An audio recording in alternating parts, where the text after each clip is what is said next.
Hello, everybody, and welcome back to Man on the Rock. It is I, the personification of Kiki Jiki, Joe. Joining me, as always, we have the Walking Sphinx's revelation, Atlas. Hello, everybody. Hi guys, we're back. We returned from getting milk and cigarettes, and we kind of play a little bit of catch up. We talk a lot about the last Gabi's event, one of the biggest events the PNW has seen since Marchesa. And we talk a lot about that. We talk a lot about the format. We talk a lot about, MH3, because that's pretty brand new as the time of this recording, and it's overall a pretty swell time.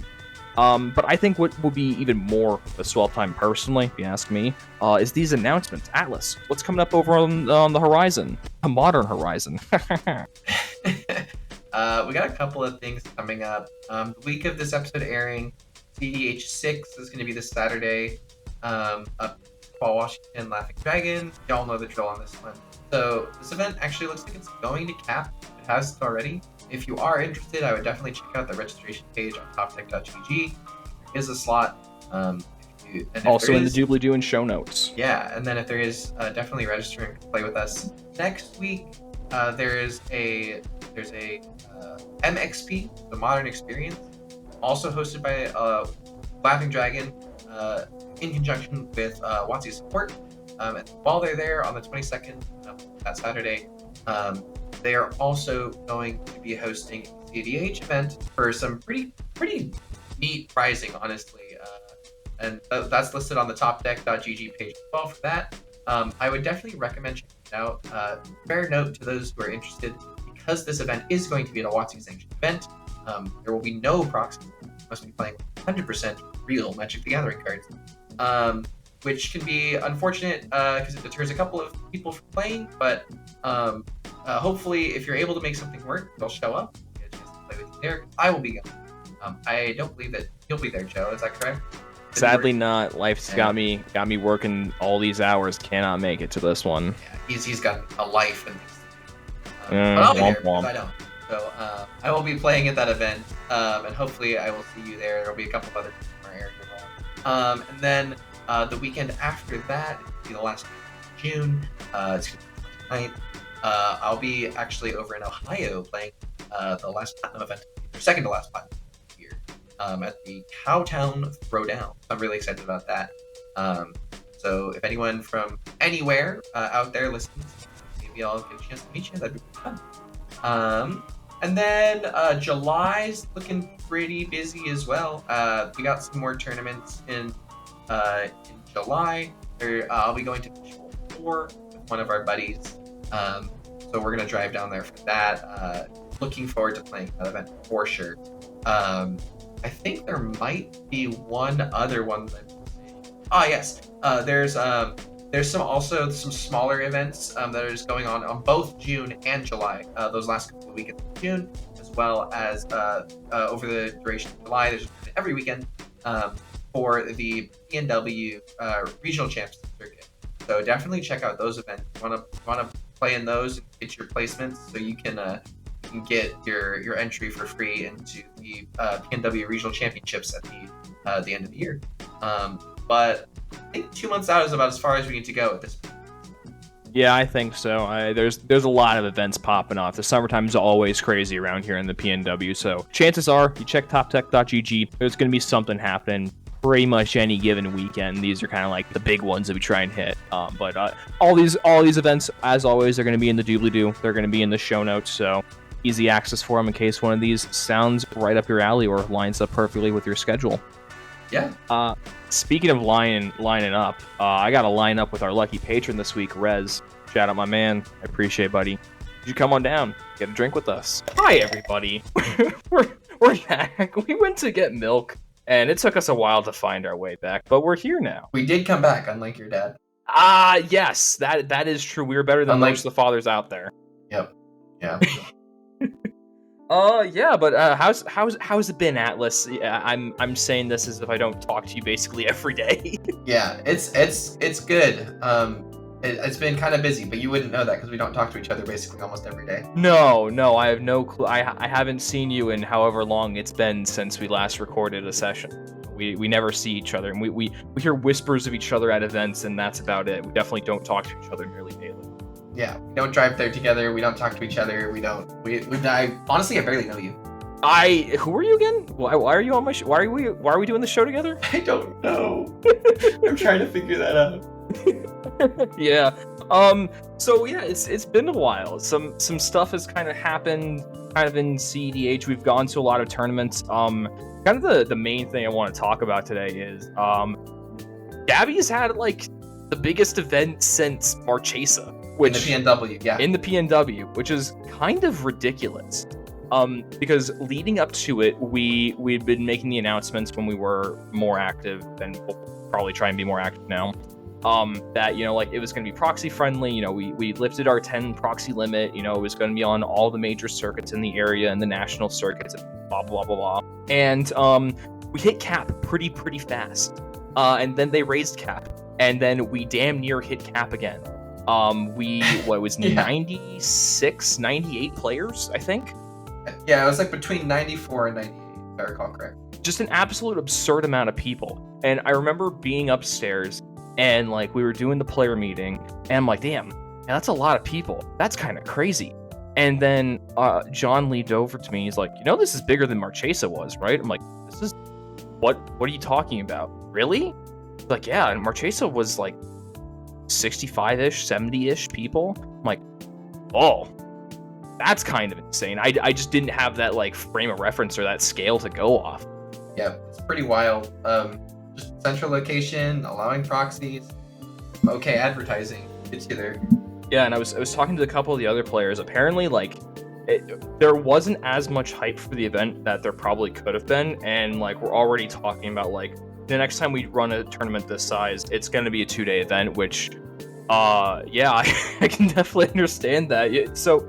Not to put the horse, what's the phrase? The carriage before the horse. Before the cart. Horse before the cart. Not to put the horse before the cart, but you were there pretty late. Me? Yeah. Yeah, I was there until probably about midnight, 11 p.m., something like that. Yeah, because time all blurred together. Yeah, no, I feel that. Because and we'll dive into it, but yeah, no, the tournament went pretty long. I think it didn't finish until like 2 a.m. I think is when we got the results in for the final match. It was absolutely insane. But yeah, let's talk about that and like kind of the smaller like ancillary tournaments that we've been to kind of in the interim since we took our little break, our little hiatus of sorts. So Atlas, you brought Corvold, right? I did. No, I didn't. I brought Cheshire. Classic Atlas on Cheshire. I decided to bring Hellcat. I felt like I needed to kind of defend my title, as it were, and I very much handed the title away. Very, very, very badly. I handed the title away. Made some modifications to it, but how did Cheshire feel? Cheshire felt fine. I think it was a little bit.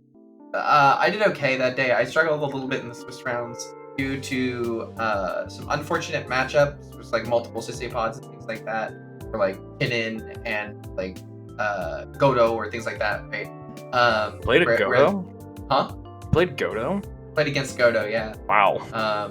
In first seat too, but oh god. Yeah, it was there were just like some interesting like matchups where like my seat order was not particularly great for all but like one of my pods. There were 6 rounds of Swiss, 5 rounds of Swiss, like that. So like I think I only went first in one of my pods. I think I might have gone second in one there.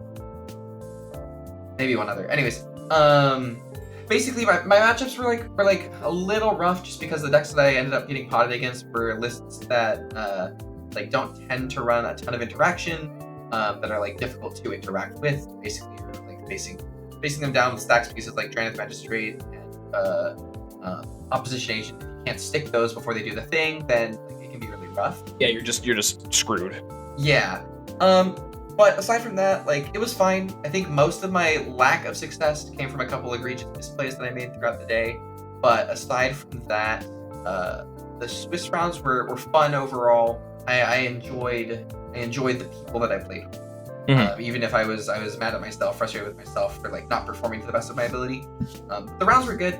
Cheshire performed, did the thing that the deck is supposed to do, which is, like, block people down and stop them from winning. I had a couple. I didn't make any changes actually. I was thinking about it, but they just came after that event. I made 0 changes from any of the previous events that I played going into it, and after that day, it had confirmed some negative feelings I had about a couple of the cards in there, so I looked to change those out.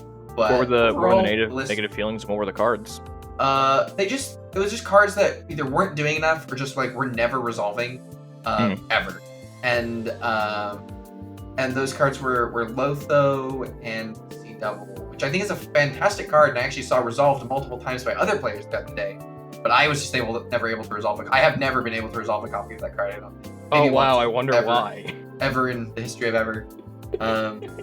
So yeah. So off that card now. Also, Lotho, very strong. I was really high on it going into the event, but then after the event itself, that particular event, and it might just be like confirmation bias or like just a poor situation, but I didn't feel like it did very much that day. So I've slotted it out for some other cards that are currently occupying those positions and feel better overall, I would say. But yeah, I think most of my lack of success in the Swiss rounds was due to me misplaying and then just terrible off. I think I mulliganed to 5 on all but 2 of my games. That feels pretty close to how my experience was, because I got wrecked that day. I did not make it out of Swiss rounds. I don't know. I felt like I played about as tight and about as strong as I could. I felt like I was trying to play to the best of my abilities, trying to get into my opponent's heads, have good reads on the table. And I feel like my reads were pretty correct for the most part. I felt like everyone else was just drawing better cards than me, which is like, it's fine. Sometimes that just happens. Like, my seat 1, I kept a very heavy controlled hand into, I think, double Sisse and TNT. Oh no, it was Sisse, Is It, and then TNT. And I kept the control hand. I think I got seat 1 once during the entirety of Swiss. The rest of my rounds were like either seat 3, seat 4, and I just had to mulligan a lot, and my hands they just did not line up for the hands that other people kept in like the tempo of game that I thought was going to be played.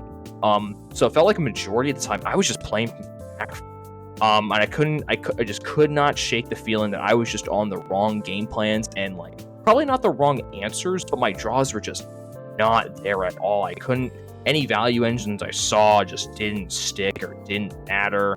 People were like maybe a turn ahead of me on win attempts, and I just did not have the answers in time. People were able to get out ahead from me. And like I said, like I thought I mulliganed pretty well, pretty much all day long. But I don't know. It felt like I was bringing the wrong deck. I also saw a lot of Corvold and just a lot of Sisse, and those decks are just hard to beat if you don't have the one thing to get them off. Like if you can't stop them early, it's so hard to claw your way back from it. It's a nightmare scenario. It takes a very concerted effort from the table as a whole to sort of like push that player back in line with the pace of the rest of the game. Oh, and then if like one person is like not behaving themselves, then you have to stop them from trying to win. And the Corvold deck, the Sisse deck, the game.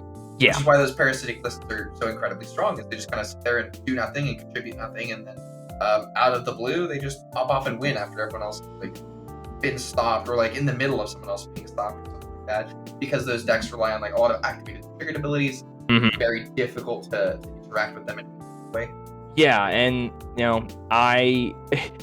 not to say that my games were bad. No, I had a lot of fun. Pretty much every game I played was like interesting and memorable and had a fun time. I think round 2 or round 3, I kept such a greedy hand because I kept the super control hand game 1. And I went, okay, I got my control hand out of the way. Let's try a greedy hand and see where it goes. I am seat 4. Corvold is seat 1. And I just deploy out 3 rocks, and I'm like, oh, if they have the if they have the dockside, they just have the dockside. And of course they had the dockside, because Corval just molts the dockside and just tries to win off of it. But I'm like, I'm C4. I'm not doing anything this game. I haven't seen any counter magic. And like, a lot of mana is pretty good, and it just wasn't enough. I had a Jensen Luris in the pod, and the poor dude mulled down to, I think, 3. I think he mulled down to 3. He just kept mulling and mulling and mulling. Kept a hand that was land Mindbreak Trap, top deck a Mental Misstep for turn. The Mental Misstep was enough to keep the Corval player off continuing to go, and they just had the Mindbreak Trap just to lock him down further. And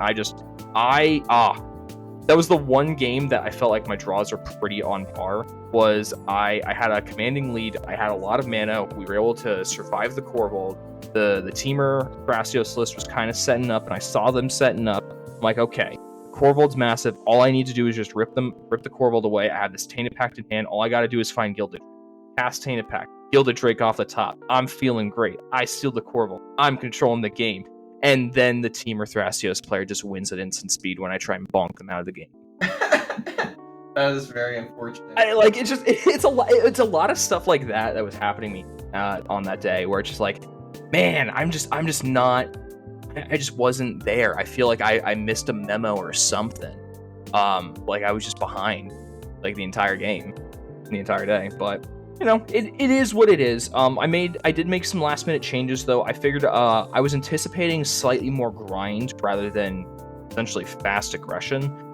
So I moved some cards around and went on to Blood Chief's Ascension, because I was like, I feel like I'm not winning the long grindy games, and I feel like I should be winning the long grindy games, and that card just kind of guarantees you get there. And I didn't see the card once at all that day. It was useless. It could have been another land. It probably would have been better, because I got land screwed, I think, twice that day. Yeah, and sometimes that happens. Like, you just get RNG'd out every once and again. Yeah, that's unfortunate. But going forward, I'm sure that you will not be playing Blood Chief's Ascension. Be playing another land instead. Probably, honestly, I think that slot is going to become Strict Serenade, because the more and more I think about it, the more and more I'm like, I want an answer for commanders, and I don't get to run Drannith Magistrate, so that feels like a good answer for commanders. That does feel like a very solid answer for commanders, because it hits literally every commander in the format. There is no enchantment commander that is not a creature yet. Every other commander is either a planeswalker, a creature, or an artifact. Therefore, they all get zapped by, Serenade. And I imagine we'll want to talk MH3, because I want to talk MH3 at some point. But yeah, that's one of the cards that I'm considering going up on the list. But for right now, I think I just don't want to play Hellcat. I want to just put it aside for right now. I've been playing a lot more Baby Pod, and that deck has been, I don't know. I feel like I'm synced up with that deck. And that's kind of how I want to kind of continue to go through CH, where I have the control deck or like the slower deck if I really want to like lean on it, if I really feel like playing blue is going to be more for what I'm feeling. And right now, man, white's just too good. The more and more white cards I jam into the list, the more and more I'm like, I don't need these white cards, and these green cards are just as good as the blue cards sometimes. Yeah, that's really true. Like, blue has not been getting a lot of love lately. They've been trying to do a lot more balancing on like the power level and number of staple cards in the format. I think one of the strongest blue cards they printed in a fat minute did come out in MH3. That's a card that I've been a big fan of. Is to be a downpour. You keep talking about this card, and I keep going, I don't like. I understand it, I see it, but then I go, I haven't lost to the card. Is really what it comes down to, and I will change my tune when I lose to it. Yeah, I mean, we're playing on Saturday, so like we'll see if we get matched up and you get to see the card do its thing, because I have cast the card exactly twice. I've cast it exactly twice in tournament games, one time outside of tournament games, and every single time the card is single-handedly won. So strong praise. What does the card do for the folks in the back of the class? For the folks in the back of the class, Frog Storm is an enchantment aura. It's blue and 2 generic mana for an enchantment aura. Has flash, and as its nickname would suggest, Frog Storm. This aura has the storm mechanic stapled onto it, which means you get to copy it for each spell cast before this turn. Those copies on the stack and target something. And the effect of the enchantment is, while it is enchanting a creature, that creature is a 1/1 blue frog with no abilities for the duration of that. It's being enchanted by the aura. very, very strong card, and I'm sure as we talk more about MH3, either later in this episode or like future down the line, and like the impacts of this set really start to come to light and like become apparent in the format. I'm sure we will talk even more about why this card is so good and why I either really like it, or if it's just a first blush thing and I actually despise this card. I think I wait for the moment for you to cast it, stop someone, then someone goes Dockside, and you go, damn it, I wish I had Strict Serenade in my hand for this exact moment. Yeah, that is the only downside of the card, is it is an enchantment that propagates itself, thus feeding Dockside. Yeah, which, like, honestly, alas. As someone who plays a deck who entire goal in the command zone is to propagate Dockside, it is a controllable factor, and like you have your finger on the button. That means that you can press it whenever you feel like it's necessary. So like, I think the right pilot can control the card well enough to not like throw a table completely out of balance in theory. Plus you have like the extra control pieces and knowledge to be able to like handle that. So I think you should be fine. Yeah, we'll see what happens. Yeah, we'll see what happens. But yeah, so largely that was kind of my experience in the Swiss rounds. Super fun tournament, super well run, super well organized. I mean, Gabi, Jordan, and Sasha, they always throw a great tournament. And they always know how to run it. There wasn't a lot of hiccups in terms of like player base or anything like that. It ran pretty smoothly. I heard there was some small like scuffles, but like largely unproblematic as far as I understood the event ran. Yeah, it was run very smoothly. There was like no hiccups as far as the TOing went. Everything went really smoothly from what I understand. Some unfortunate circumstances with a couple of players that I heard about, such as people lying and like sort of going a little too far in their finagling or things like that. Yeah. And then there's like one instance of like just actual bad sportsmanship. But aside from that, and that's one of those things, right, where it's like sometimes it just happens to a lot of people. And it's nothing that like the TOs needed to get involved in. The players were thankfully able to sort stuff out themselves. But yeah, like given the scale, like these things we're gonna run into these things. Yeah, when you get a lot of people together, especially a lot of people who don't go to these events a lot, don't necessarily know each other, don't have like the experience playing in like large stage tournaments like this. Things can sometimes get a little bit like messy, but that's just like an aspect of it, I think. So. Yeah, that you put that many people in a crowd and you put a prize on the line and you make it a competition, like, and not everyone's gonna be well mannered. The goal is for everyone to be well mannered, but like you expect some amount of like friction at some point. And like I didn't even hear about it until like after the events. I went, oh, well, damn, you guys handled it really well, because I had no clue. So hey, props to the TOs. Yeah, that's one of those things where it's like if you didn't hear about it until like as a rumor after the fact, probably wasn't that big of a deal. Was not that big a deal. It did not need to be known. It ran super duper well. Meta observation wise, just I think like you said, I think there's just a lot of people I think parasitic decks are just kind of on the rise. The Sisseys, the Kinnons of the world, and Corval was just everywhere. I was not anticipating Corval to be in that big of numbers. I think there was like 6 people on Corval. Really? I saw exactly one, and then our friend John was playing it, and that I knew of. But yeah, like other than that, I was like, I didn't see any Corval. I saw a lot of Corval. I think I played Corval at least twice, if not 3 times, and just kind of wandering around. I saw it in pretty high numbers, but yeah. A lot of Sissay, hell of a lot of Thrasios. Saw a lot of Thrasios. I was very surprised at that, to be honest, because Thrasios tends to be a little bit more reactive, passive commander, and there's when we're talking about like all of these parasitic lists, proactive decks, like Thrasios was just kind of like there was a lot of Thrasios there for like what the day was. And I was a little surprised at that. Yeah, and like as someone who decided to sleeve up Thrasios, I felt like sleeving up Thrasios for that event was not the right call. Yeah, I don't think Thrasios did very well at all. I think the only person to make the top 16 was one singular Thrasios player, and they were actually playing Dawnwaker. Yeah, they were playing an offshoot of Dawnwaker. They were on Thrasios Akiri, which honestly. Yeah, Thrasios Akiri, I'm pretty sure. Oh, then I guess there were 2 of them then that made top 16 because there was an actual true blue Dawnwaker player, like the turbo killer deck. Like they were just playing like Red Blast, Dispel, like all of the like counter the spell, stop the thing and they did really, really well. They ended up making the top 4 actually. Okay, I guess I missed that. I don't know. By my round 4,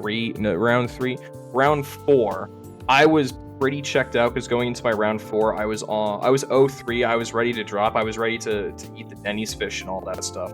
And then I won my round 4, and I went, well, I guess I have to play round 5. And my round 5 was kind of miserable. No, it was a good game. It was just frustrating. It was a game where we had a Winota and a Corvold, and I'm just kind of like caught in the middle of everything, trying to be like, well, I have to stop 2 really aggressive decks kind of on my own. And then my Rhystic Study got blown up for no reason before the Corvold players untapped, and like the Winota player had locked down the board, and I had to like politic with the Corvold player, like let them get their dockside back because I was tapped out and had no answers, and they're like, well, I have answers for stuff, but I have to dig for it. But also like, Corvold, if I'm like, I'm just gonna like try and win if I draw the cards, and like I can't stop you from doing that. If you feel like it's in your best interest to win right there, I have no way of stopping. But my best out is to have you try and find the out because you have the most gas to dig through. And they ended up just winning on the spot because that's just what Corvold does. But like I know what Corvold does. Give them an inch, they'll take 6 months. Yeah, exactly. But like I was so powerless. I had everything stripped away from me, and I'm like, I can't do anything. So yeah, I guess Corvold player, if you feel like you have the tools to deal with the Winota board, by all means, you're gonna win instead because that's just what your deck is. They let you know ahead of time they were gonna take that chance. Super good player, super good sport about everything. We talked a little bit after the game, like, hey, I really enjoyed how you like politicked and like talked me through everything. It's like, dog, like me and you were on the same page until you were able to get ahead of me, and at that point, I can't really stop you. Like there wasn't really stacks locking you down. I had no means to interact with you. My Rhystic Study, which was the card that was gonna keep you down, got blown up. Like nothing I can really do about it. Good old threat misassessment. Hey, it is what it is. Me and the player who decided to blow up my Rhystic Study, I snapped at them a little bit, not a lot. I'm just like, that was a throw. And then afterwards, I'm like, I want to explain why that was a throw, but also like apologize for like how I acted because I shouldn't have acted that way. But like, this is the Corvold player doing the thing that they were doing. That's the reason I had the Rhystic Study out. If you were worried about it, because they said that they had win in their hand, but they just didn't want me to have the Rhystic. I'm like, if that's the case, you wait until the end step for their untap, or before your untap to be able to deal with it, because you want them to be locked under it the longest and you to be locked under it the least. Like, yeah, that's just how it works. But hey, it is what it is. So we went 1-4 drop, and then we played a lot of Pauper after. Pauper is a very... Oh my god, tangent. Pauper's so good, dude. I have been having so much fun with Pauper recently. Yeah, I'm putting together my Pauper deck right now. Actually, I'm building Jeskai Ephemerate. You would put together Jeskai Ephemerate. Actually, why you gotta say it like that, huh? Why you gotta say it like that? Because the deck gets to run a lot of control magic and a lot of draw spells. That's literally you. That's fair. That's fair. So, like, of course, the best Drago deck in the format, of course you're going to be playing the best Drago deck in the format. You like to draw a card and then say go. Yeah, exactly. Maybe throw Island in there. Maybe drop a land, maybe play a Celestial Colonnade or 2. We can't really play those things are kind of cool, though. Hey, they are pretty cool. I do like a good Celestial Colonnade, a good man land. Yeah. But yeah, so that was kind of my, like, overall Swiss experience. What about you? Other than my struggles and like I mentioned, I had some pretty like incorrect plays throughout the day, just like at various points. Just like they just panned out so poorly. Like tapping out to deploy something at just the wrong time, not tapping out to deploy something at a different time, like a bad attack here, a bad attack. Like, it was just very unfortunate. But then we were able to scrape our way back. We ended up going, it was like 2, what would it have been? It would be 2-1, or no, 2-1-2. So 2 wins, 1 loss and 2 draws. So pretty good. And Pretty good. Yeah, it was like fine. I was definitely on the lower end of the top 16 cut, but I did manage to make the cut, which is good. What we aim to do is convert. So that was fine. I did play the top 16 game. I ended up going 3rd. It was Cedh, Urza, myself, and another Kenrith player. Oh god. It was honestly not even a bad game. Like, it was pretty fun. It was just like a little scuff at various points. There was there were some interesting decisions made by different players throughout the course of the game. Fortunately, I can say in this one that I really didn't have any misplays right up until the very end. But always the finish line. Yeah, but my hand was like very it was very just locked in. It was basically just like cast turn 2 Smothering Tithe, cast turn 2 Mystic Remora, or turn 3 Mystic Remora. Anyways, it was like fish and tithe, and that was my game plan. Pretty respectable. And, yeah, it was fine.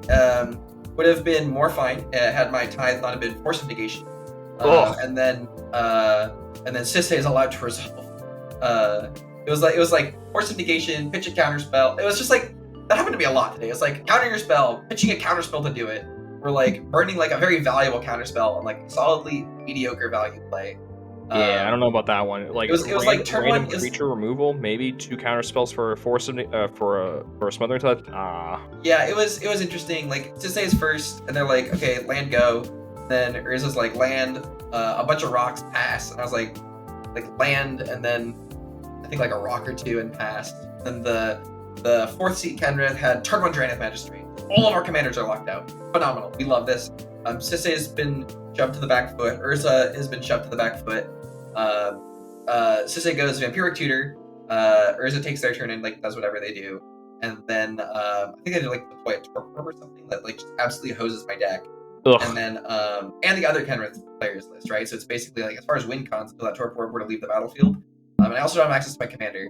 And I had not played Efficient at this point. So it was like, all right, I'll cast a Smothering Tithe. You were on the entire game. This seems bad. I was like, I mean, yes, but I also have these 4 cards, and I'm not tutored or anything yet. But I don't control the Draenith. Yeah, let's see what happens. And they're like, all right, force of neg, pitch like mental misstep that they could have used on literally the Vampiric Tutor or something from the most aggressive deck at the table. And it's like, okay, that's an interesting decision that I think is wrong, but whatever. And I like cast my fish, and then I passed. I paid for my fish for like 7 turns. Meanwhile, Urza's just dropping stacks piece after stacks piece. The other Kenrith player like was an absolute homie. They fought alongside me to the bitter end. We both like just made a lot of mana and then cast stacks piece and like draw engines. And then Cedh resolved their Smothering Tithe, and everyone said, "Hey, Urza, counter this." They said, "Nope." And we said, "Okay." And then Cedh dropped like a couple of Planeswalkers, started deleting Draeniths and Hoppos and things. As Cedh does. And then the Torpor Orb just like never leaves the battlefield. And then basically the crux of the game ends up being the other Kenrith player is going to die to their One Ring or my combat damage. Cedh dies to my combat damage. Urza has cast a Consecrated Sphinx. I clone the Consecrated Sphinx. The other Kenrith player has options to win in their upkeep, possibly because of their One Ring before their trigger kills them, and they're under Kutzel. So me and the Urza player trade secrets each other with cool Consecrated Sphinx, draw a bunch of cards, and this was like my first of 3 misplays that led to me losing the game. Was the first one was I had a Regent Captain to play, and the way that Consecrated Sphinx works is you can draw a number of cards, and the Urza player was like all but tapped out. They had like exactly 2 mana up, I think, maybe 3. Very okay. Yep. And I got scared, which is like what hosed me all day was getting scared, which is not something I usually feel like I do, but yeah. But for whatever reason that day I was feeling hella timid, and so we trade secrets a couple of cards back and forth, maybe do like 10 or 12 cards all together, and then I cracked my Ranger Captain, which got trick bound by Urza. And then I tried to resolve a silence and eventually did, but I couldn't, like, it took a lot of resources to do this. My misplay here was that I should have just, like, stacked, we were, like, resolving Consphinx triggers as we went. I should have just, like, stacked, like, 60 Consphinx triggers on the stack, and then cracked my Ranger Captain response, and then gone to resolve all of my draws. So, like, maybe it gets trick bound, maybe it doesn't, but then it goes, like, trick bind, silence after the trick bind resolves, fight here, then I resolve, draw my deck, go for a win, right? Yeah. Seems like a better play, yeah. Unfortunately, I did not do that. Ended up resolving a silence to protect a win attempt, which wasn't a win attempt. It was an overloaded Cyclonic Rift, but I needed to ritual to be able to cast it. So I used Bloom Tender and Saw in Half for ritual, However, due to a weird ruling that I did not know about how my card works, and I will say this: reading the card does not explain the card. Saw in half, really strange Magic the Gathering card. But at any rate, the way that the card works is I wasn't able to, because of the way it interacted with the stacks piece that Urza had in play, I wasn't able to make my token copies. So I wasn't able to ritual. So I ended up having to like baby riff, and then my second misplay. So I guess I actually had 4, because then my third misplay was that I Besage'd early instead of like on my own turn, instead of saving it and Besage'ing something that the Urza player had later, like going into my next turn. So I had a lot of mana. Yeah. I Besage'd main phase, which was wrong, and then I killed the other Kenneth player, which was right. But then I passed to the Urza player, and they top decked literally the thing that saved, like a thing to save them. Right, is they're playing a copy of Shadow Spear, which for those who don't know is a 1-mana artifact. Equipment. You get fucking Shadow Speared? Yeah, that gives the equipped creature lifelink and trample, and so they were able to swing in with their Consphinx, because I had to swing up to kill the other Penrith players, so they couldn't win on their turn. And because my flyers were tapped down, they attacked at me. And here's my last and lethal misplay: is they swung at me for exactly 1 point of life less than I had. Due to having all of the cards in my hand and having discarded hand size, I had creatures in my graveyard so that they could Agatha Soul Cauldron for the last counter, which I did not see. Otherwise, I probably would have played it differently. But they Agatha Soul Cauldron my guy. I have an Endurance in my hand, which, as some will note, Torpor Orb prevents the Endurance from shuffling my graveyard in, so it would get the counter no matter what. This is correct. However, if I evoke the Endurance, the evoke trigger is an ETB trigger, so the Torpor would also stifle that, and I would not have to sacrifice my blocker that has reach. I would have absorbed 4 points of the 5 points of damage coming at me, lived into my turn with four health, yeah, instead of 0 exactly. Then I would have been able to demonstrate a win on my turn quite clearly. But oh god, alas, one gets tired and one misses the line. Yeah, what? Like, you said you were gone at like midnight. Our players' meeting was at 10, 11. So you're playing like Magic for nearly 12 hours, if not more than 12 hours. Yeah, no, that's reasonable that you would make that simple mistake at the, like, yeah, that I feel like a lot of people would have made that mistake a lot earlier than the 13-hour. Yeah. Yeah, it was a little unfortunate. I was beating myself up for that one, but aside from that, I feel like the day was a lot of fun. I will say that the community was great. The people who showed up were all fantastic, and I really enjoyed getting to like participate in such a large event, an hour and a half. Yeah, no. One of our players, David, he came up to me at one point, and we were talking. He's like, "Could you imagine, like, me and him kind of helped revitalize the commander scene at Gabi's a little bit. We were some of the first people that after COVID started showing up pretty regularly, just to jam games and talk to people and just hang out and stuff. And for us to go from a couple 3-4 people to we're running a tournament that's damn near 100 people. It's just cool to be a part of something like that. It was despite my misplays and like my grievances with my performance, I did have a very fun day. It was a very good day. I played my heart out, played against a lot of really good opponents, walked away with some cool stories, and it was just overall a very good event. I cannot wait for the next one. Yeah, it should be honestly probably even bigger than this one. Now that the word's getting out, we had a lot of people. 100%. And we'll do more on our end to kind of beat the drum and make sure people know about it more. Just because I feel like I said, like there were a couple channels that I didn't even know about that could have been used for like hyping up the event that just weren't even used or were like very, very late to the party. So I'm anticipating the next one cracking over 100 easily. Yeah, hopefully so, because that'd be pretty neat. Hopefully so. So we did go to a couple of smaller tournaments. We actually had one yesterday from the day that we were recording, a little small online pre-CDH6 invitational dealio. It was kind of a team versus team thing we were doing. Never really did an online tournament. Not really my jam, if I'm being honest. Even though I've met all these people in real life and I played with them, I would just not really my jam to do webcam. Online Magic, while passable, and I'd rather play online Magic than no Magic, right? But it's just not the same. It isn't. there weren't like technical issues, there weren't like honor issues or anything like that. It just didn't hit right. It just didn't hit the same. But even still, oh man, playing with the new MH3 cards. This is what I'm using as a segue for MH3, by the way. Playing with the new MH3 cards, I felt Baby Pod feels so cool with the new cards, dude. It feels great. I cast 2 new spells yesterday, and they felt absolutely insane. I was very, very medium on Chthonian Nightmare until I cast it for the first time after swinging into someone to have them block my whatever dude, and I just have a lot of mana, and I just have a lot of dudes. I'm like, oh, I'm just gonna start cycling through every single one of my dudes for 2 mana at a time, because all my creatures are 3 drops and less, and I'm just gonna just accrue sick value because a creature got put into my graveyard. It turns out, Tormenting Nightmare, still a very good Magic card. It is quite strong, yes. I didn't have the chance to see that particular card in play, but I did play against Nadu, which is oh my god, of the format. Yeah, that card is absolutely ridiculous. And I think that card personifies everything that I hate about like the parasitic nature of the meta right now.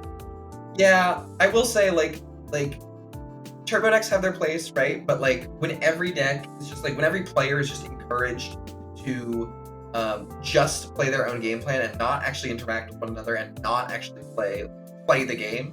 You're just kind of like bullfishing and playing top deck simulator where you're like just hoping to get luckier than someone else. Mm-hmm. Me personally, don't really enjoy that style of Magic. So if anyone out there from Wizards is listening, print like 9 insane stacks pieces that require people to play like really weird color, like things that can't slot into blue farm, like staple green to everything. But don't let it just be green, or don't let it green to everything. Give me more tools for Baby Pod. Yeah, and don't let it just be green white. Be like green blue stacks piece, green white stacks piece, Jeskai stacks piece. Like, and then maybe not all in the casting cost, or maybe like hybrid mana, that. But like just these print some really strong pieces that just slow down the game, or like disincentivize people to not build decks that can interact. Because if we force these greedy parasitic turbo decks to like have to play answers, then at least they'll have answers for like other things as well. The game might be more fun. Because like this, okay, so let's do a thought experiment here. Assuming that these pieces like never get printed, like what is kind of the answer to like, oh, there are 3 parasitic decks at the table. How do I even like achieve a victory at this point? So I feel like in tournament you're more often gonna, at least my instinct is, well, I either have to win early or play for a draw. I think that's a lot. I think it's like not necessarily those 2 options, but I think it's like either, well, you also just play really like uber greedy. You just don't even try to stop others. Just anticipate the fact that you are going to just have to try to win first, or if you can't win first, then at least try and win second or something like that. Cross your fingers and hope you go first in turn order, or second at worst. Or I think the other style is like you mulligan for stacks pieces. Like you just mulligan for like just hands that say like Drain Magistrate on turn 1, turn 2, Oppo on turn 1, turn 2. Because I will say that is like it's those, and then you have to just be good at like not even politicking, but just educating your opponents on that removing this now is a throw, because your 1 removal spell to do this, and then you don't have the resources to try and win, or if you do, and I stop you, which my deck is equipped to do, you've thrown the game. You are going to lose to the person, or they are also being held down by this deck. So your best bet is wait for someone else to get impatient and greedy and throw the game. And then as long as everyone plays correctly and doesn't throw, then you should be able to like draw the game at the very least, or hopefully eventually be able to exhibit a win yourself. But Atlas, I'm Rogsai. I need to win now. Then here's my mental misstep. Eat it and lose. Yeah, I think that's probably more correct. I feel like I've been needing Drannith Magistrate more and more, and that's why I feel like I can't really play Baby Pod. I feel like the commanders are so good right now that not having like an efficient answer for them or a way to like blanket deal with any commander is starting to feel like a requirement for deck construction. Like you need some game plan for it. You need some access to Drannith Magistrate or like anything like that, because I feel like a generic answer, like you can't counterspell commanders frequently. And sometimes it's correct to do so, sometimes it's not, but I feel like a lot of people, when they see counterspells come out, they go, oh, well, my window's starting to grow now. I need to start thinking about that. And it, like I said, sometimes it's correct to force a Will of Commander, other times it's not. And I feel like just having an answer that, or having a couple of slots that are dedicated to like dealing with the command zone specifically in some form of fashion. I was mentioning Strict Serenade as essentially a commander counter spell. Like it feels necessary at this point to me. Yeah, absolutely. I think also cards like Wash Away and which is another 1 blue mana counter any spell not cast from the hand. Oh yeah, that card. Yeah. Pay blue and 1, like literally cancel price as retail for a counter anything. So it's not very good except to counter commanders or like maybe like cast from exile or like cast from graveyard or something like that, which is also very relevant zones, and they're continuing to become even more relevant. So those style of effects, like they're gonna be getting stronger. I would love, honest to God, I would love to see like a 3 mana Draenith Magistrate. That is like one, it's like white, it's like Ranger Captain cost. It's like white 1, or actually we should double pip it to make sure that like you can't just get jammed into everything that has white. It should be like white green 1 or like white blue 1. It should be a white blue 1. I'm sold on that. White blue 1 for like a Draenith Magistrate that has like some random like draw a card if like you cast 2 spells in a turn or something like that. Now give me a loot ability.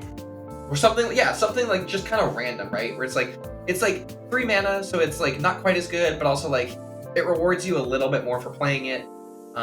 Something like that seems really strong. I honestly think that, and I've been really thinking about Disruptor Flute from the new set. It's sort of like a Pithing Needle-esque effect, because that card feels really cool. I've been considering Pithing Needle because I think I want to start playing Urza Saga more because I just haven't. I feel like the card's pretty good. Yeah, well, I think like with how homogenized the format is becoming right now, like we're gonna see some like spicy new things popping up, right? But right now, as of present, the meta is basically like Timnachrom, Sisay, Kinnan, and I'm sure Nadu will be making some appearances here.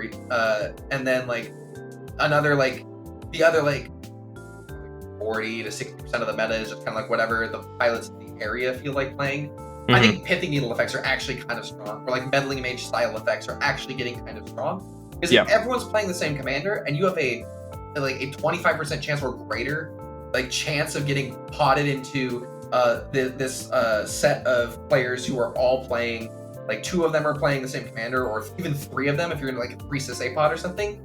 So like you literally mulligan for like Ancient Tomb or Mana Disruptor Flute, put that down on turn 1. So like Sisay, please stop playing.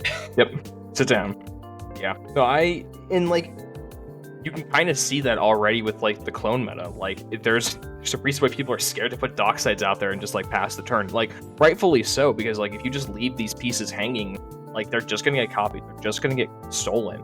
And like that's just kind of where the meta is. It's like, oh, if I'm not doing the good thing and you're deciding to develop, well, I'm gonna play a cheaper costed creature, and I'm gonna take advantage of your development, and I'm gonna be able to hold up an interaction, and I'm gonna be able to push myself even further ahead because I got a discount on the spell that you're cast. So I feel like Pithing Needles make a lot of sense, and like Meddling Mage style effects make a lot of sense. I need to reread Disruptor Flute. I know it's crazy, or it's good. It's a 2 mana flash artifact. That says, as it enters the battlefield, you name a card. It can name lands, which is pretty unique for this style of effect, and it's very strong. But the non-mana abilities of the named card cannot be activated. And cards chosen name cost 3 generic mana more to. Yeah, that feels pretty good. Like, there's so many good cards to name, and it's not even like you can hold it and like cast it in like response to something. Like if someone casts a breach like after like an intuition or whatever, like you can just name LED and they just can't combo. Yeah, it makes it harder for sure, at least, because they'd be choked by cards in the graveyard, right? I mean, like Brain Freeze or something like that. They can't profit on mana, or like there's a number of things that you can just play like in response to it. You know, if someone like obviously like tutors up a Thorkel, you can just name like Thorkel or whatever, attain a pack, and just push them off the mana entirely, or something like that. Thassa's Oracle is a lot worse when it costs blue 3. Yeah, very very bad when the card costs that much. Yeah, no, Disruptor Flute's really really cool. I kind of forgot about the card. I know when it was spoiled, you were pretty high up on it. Or you were very I'm definitely intrigued by still it? considering it. Right now, I don't have a slot for it. I have two other things in my flex slots right now that I've been playtesting with a little bit. I've been pretty impressed by them so far. Want to keep giving it a chance, but we'll see what happens with those. For sure. And I've been, I guess I'm just gonna go into the MH3 talk. Baby Pod's been really, really cool because I have had multiple games in a row where like I have 7 cards in hand and half of my spells cast for free. I was like, what the fuck? I'm not playing blue. Why do I have this much interaction? Why is it all free? Why is it all super duper cool and sick? So I'm up the red flare and the white flare. The white flare I was gonna play, I think, kind of regardless because I've been wanting a board protection style effect. Because I feel like I haven't really been losing to a lot of counter spells. I've been losing to things like Otawaras, Besagus, Swords to Plowshares, Twin Shot Snipers, like that kind of thing. Just random like pieces that get through like my silences or random molecules or whatever that target my board specifically. And I'm like, well, I want an answer for these things. So I've been considering Surge of Salvation because it kind of cleans up a lot of the things that I was like fearful of, just giving hexproof to the entire team, and also preventing red damage is sometimes relevant because there's a random amount of Blasphemous that floats around in our area, and sometimes you just get got by that, and that card says, "Oh." But White Flare has been really, really sick. It's a way to sack Tornog to reset it, so I get to refill on blues. I play a lot of white creatures just kind of generically, so it's usually always online. It protects the Kiki combo, protects the Birthing Pod, it protects my random like advantage pieces that I put out, and I've really been liking it. But I think my favorite card, besides Chilean Trickster, I am super sold on a Flare of Duplication. I love it. I've been wanting second Dualcaster Mage for the deck, and I think I found it. The card is so nice. For those that don't know, Flare of Duplication, 1 red instant. As an alternate cost to cast, you can sacrifice a non-token red creature, and it's literally just Dualcaster Mage. It's just copy target instant or sorcery. You may choose new targets for it. Card's so sick. It's value Dualcaster when you need it to be. It's interaction when you need it to be. It's protection when you need it to be. It's super good, and it's also able to make use of Max more, which is something I've been wanting. I've been wanting more value or cards that enable Max more or profit off of Max more beyond like dorks and stuff. And it's felt really, really cool. It's felt really, really good. I've gone up Ragavan because of the card specifically, which I've been kind of wanting another dork anyway, kind of pair with it. I feel like I've been a little bit low on the dork department, and Ragavan's just a good raid card, and if I can, get some benefit out of running Red Flare, that's just kind of gravy for me. But there's been a lot of cool cards that have come out in MH3. I've been brewing like the Necrobloom on the side. Necrobloom's been a really cool card. It's been a very fun challenge to figure out. Necrobloom, for those that don't know, 1 green, white, black, for a 2/7 plant that has landfall. Make a 0/1 plant unless you have 7 or more lands, in which case you start making zombies. So it's just Field of the Dead in the command zone, which is kind of cool and has some very interesting implications. But the cool part about the card is the other ability it has, which gives all your lands Dredge 2, which is really, really cool. It's enabled a lot of very interesting play patterns. Bazaar of Baghdad's really, really good. You get to play Besaiju Control, which I've done a lot with the deck, and it's pretty cool. The issue I've been having is the win conditions. Abzan just is starved for good win cons. Right now I'm on random Gitrog Frog lines, or Gitrog Monster lines, and I'm on Chain of Smog Witherbloom, which they've felt fine. I've won through Chain of Smog Witherbloom just by virtue of it's a 2-card combo. Sometimes you just land a silence and then you just jam your 2-card combo and you go, game? And it just happens. So I've been tinkering around with that list a lot. I think probably the biggest sleeper card of the set, and we've had a lot of talk about it, is Shifting Woodlands. It's a land that says it enters untapped if you control another forest, taps for green, and then it has the Abilium.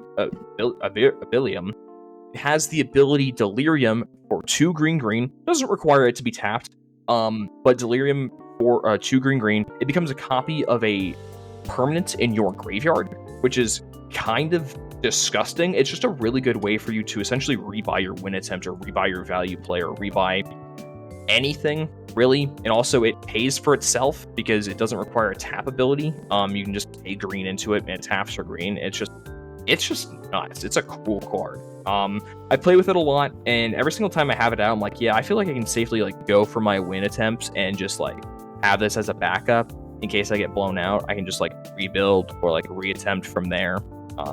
But yeah, and then Chthonian Nightmare I mentioned, the card's sick. I wasn't super convinced of the card when it came out because I'm like, I don't really know. It feels kind of like a lot. And then like I mentioned earlier, I just started comboing with it, basically with one creature in the graveyard. And I think that again, if I had any other creature in the graveyard, I probably could have engineered a win somewhere along the way.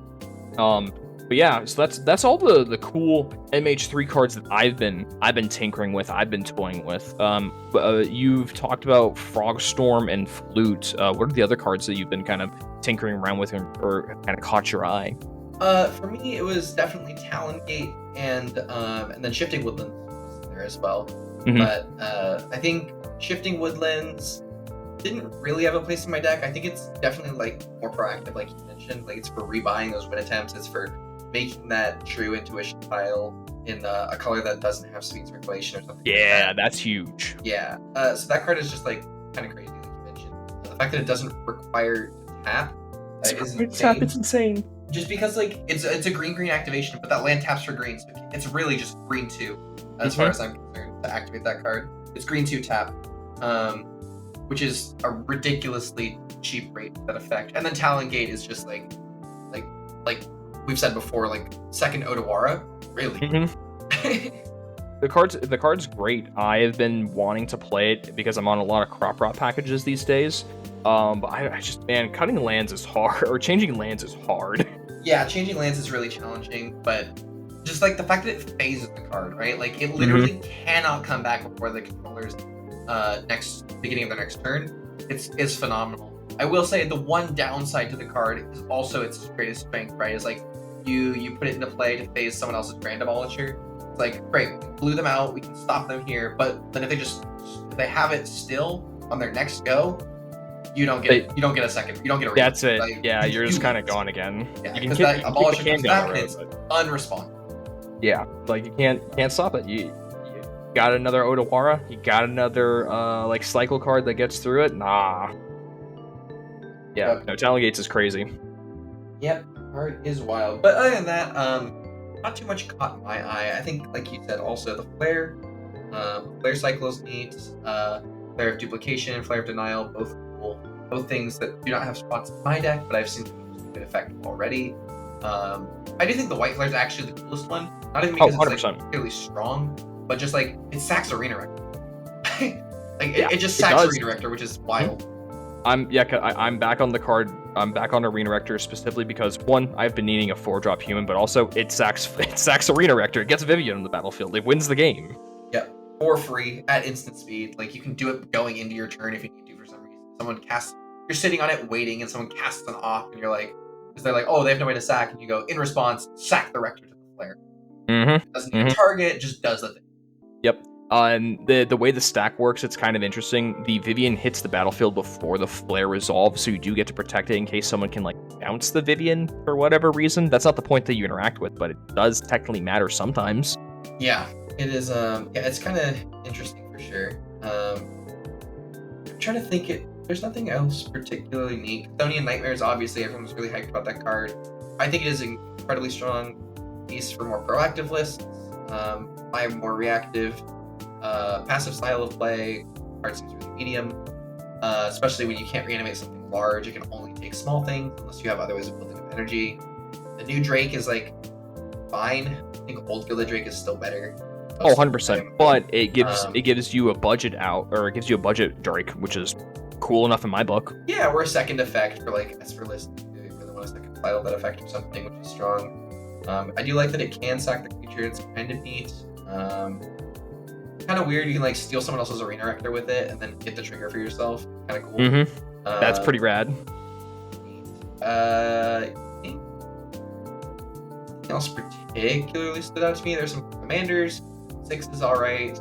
I guess the only other card that I think is like particularly strong is this what is it called? It's like something or other Soul Weaver or something. This card I think was kind of cool. The Planeswalker flip cycles too, I guess. Yeah, it's pretty interesting. Probably not. I'll hold my tongue to see if anything makes it through, but not a lot of the cards seem great. I think a lot of these cards are like phenomenal for Modern and other Eternal formats. I don't think like all of them are that great for CDH, which is honestly pretty good. Like they'll make certain. I think a lot of these cards are incredibly strong in the correct shell, but they're not auto includes, which I think is actually a very healthy place to have a lot of these. Like Necrodominance may or may not see play in some other, like in some more Necropotent style decks. Probably at least in some of them, it'll be like a dealer's choice option. Yeah, if you want like a second Necropotent, like it's kind of there. Yeah, like Birthing Ritual seems like really strong. Some lists, I guess, kind of like yours maybe, perhaps. I don't know if I'm going to run the card, to be quite honest.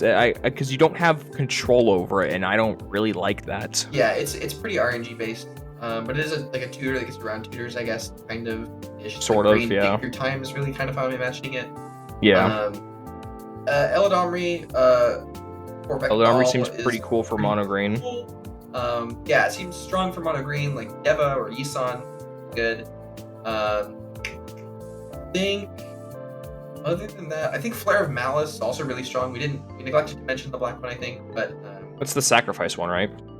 Yeah, each opponent sacrifices a creature or planeswalker with the greatest mana value of creatures and planeswalkers they control. Like we've mentioned before, format's incredibly removal light right now. This is a really good card to like consider including if you have a free flex slot. Black. Usually, strength of a card is equivalent to its mana cost. Typically, how they try to make the game work. So, be able to edict somebody without targeting, but also like just hosing their board, very strong. Particularly against decks like Nadu, where their curve basically tops out at 3. It's each opponent. It's a 3-for-1. Yes, it is a 3-for-1. It is each opponent. So like a lot of times you can be like edicting a Crom off of one player's board to like host farm, edicting Nadu off of Nadu's board to push them further back without actually doing triggers, and then like maybe hitting like one of the legends or Cedh herself on Cedh's board. Either a planeswalker. It also hits planeswalker, so you can also deny your colors by sacking Walker and things like that. Some other really interesting niche cards. We got Primal Prayers, which is like sort of fixed balance, one-sided. Was that the Allurin card? Yeah, Allurin. That's the name I was looking for. Oh, here it is. This is the card I was actually trying to talk to you about. Orin Soul Trader. This is the other card that I think is really sweet in the set, which has really not gotten a lot of hype, but it has me looking to revisit a couple of other decks. Actually, I might actually build and play a deck. Cheshire. Oh, yeah, this card's crazy. Yeah, read it off. And this card is actually like to blame for that. This card is the sole reason that I'm thinking of this. I think it's really neat. But anyways, Orin Soul Trader is a 3-mana, black and 2, 3/3 zombie goblin wizard. They mouth. But at least it rolls off the tongue. Really crazy typing on there. Yeah, we'll read the rest of the card. Wizard. But zombie goblin wizard is like the 3 most common creature types in Magic. I'm pretty sure, besides like human. Yeah, it is 3 of the top 5 for sure. Right? I think Merfolk is probably the only one that. Merfolk and Elf are in the conversation, but that is 3 big creature types to have on a card. It should be an Elf, Merfolk, zombie goblin. At that point, just make a change. But yeah. But yeah, anyways, it's a 3/3 for 3 with the ability pay 1 life, sacrifice another creature, create a treasure token. This card got a little bit of talk around it when it was spoiled, but not much hype compared to a lot of the rest of the cards from the set, like the ones where everyone's like, this is free, this is objectively powerful. I think any sacrifice outlet that is free has the potential to be incredibly broken, and I think that the fact that this one is free and generates you a mana is insanely strong, especially when it's at a rate that is so easy. Like, for the cost of 1 life and a token, you get to convert a creature to a mana. Yeah, you get to cast this off of like land ristic, or not land. You get to cast this off of land mana crypt, just like Ristic Study, but in black. There are some neat combos you can do. Like people were like, "Oh, it combos with Chatterfang." That's really cool. And then it was never talked about again. I think there's some other tech that I'm working on with this card right now. And I won't want to spoil, but I think there's some interesting applications for this ability. And I'm really hopeful that the card is as strong as I can. So are we playing this as the commander or in the 99? This is Oh, this card is not legendary, so I would be really impressed if I Oh, was it's able to not force this legendary. into For some command reason, zone. I'm sorry, I'm commander pilled and Anything that's good has to be legendary, right? Apparently that's how I think these days, so I don't know if that says more about me or Magic. I think it's a Magic thing, right? You're like, oh, this card is good? Ah, legendary. Yeah. But yeah, it'll be in the 99. Okay. Well, yeah, I guess. Yeah, no, the card's super cool because like it's one of those cards that every single time, like I feel like everyone plays an aristocrat style deck or a sacrifice deck at some point in their life because like you got to. It's super cool, and like this card hits like every single notch that you really want a card like this to hit, and like in those style of decks, like the life gain is so incidental, like you can just pay for it. It's functionally free in the right deck and the right setup. Yep, it is effectively make a free. Mm-hmm.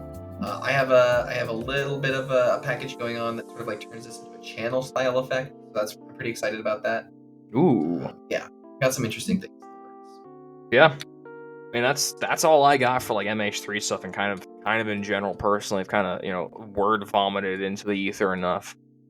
Yeah. I think the only other stuff is like actual modern related, right? Like there's some really cool cards that are like now modern legal, such as like Deep Analysis is modern legal for the first time ever. They got some really cool cards that are in Buried there. Alive is legal. Victimize is legal. Yeah. Priest of Titania. Yep. Priest of Titania. And then there's like a bunch of new Eldrazi stuff, which is wild. Like a bunch of cast triggers, Void, colorless spells. Like, Merfolk is getting a little bit more support.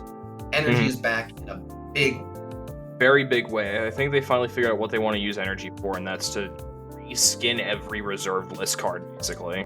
Yeah, like sort of like balance them, kind of. Which is fun, because like of like the reserve list energy cards, like I think Chthonian Nightmare is the only one that had like at least immediate impact to me, and like Gilded Drake's a really good option for like budget Gilded Drake, but the other energy cards are like fine, they're okay, they're cool, they're quirky. You'll slot them into your energy deck and it'll be kind of rad, but like it's not or like in like 60 card formats, like, oh, this does have an infinite combo. Oh, 100%. Like, yeah, like you have to like anticipate there's a restriction there and it's not just broken right off the bat.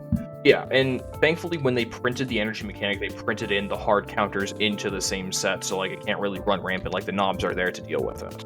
Yes, absolutely. So I'm very curious to see where it was. I actually was watching modern gameplay earlier, just seeing like what Blue Red is doing these days with the new cards, because Blue Red got some cool stuff as it always does. And I'm very interested to see where the format's going to shake out. I'm not really going to play modern, but I'll keep my eye on it just because I like watching these things. Now, if we want to talk about a real man 60 card format, I'll be playing Pauper. There's some cool Pauper cards. Have you heard of a card called Sneaky Snacker? The card's crazy. The card is quite strong in Pauper. They printed Prized Amalgam in Pauper. It's crazy, and it's fairy. It slots into Dimir Fairy, so it has multiple applications across decks. But I'm doing degenerate shit with it. I'm looking to dredge that card and cast Faithless Looting to trigger it from the graveyard and cast Dread Return for a lot of Lith Giant and dome you for 20. That's what I'm trying to do. I'm trying to do stuff. But that's what you're trying to do. I read the card and went, that's Prized Amalgam. This format has Dread Return. What the hell are they doing? But it's a cool card. Blue-black for 2/1 fairy with flying.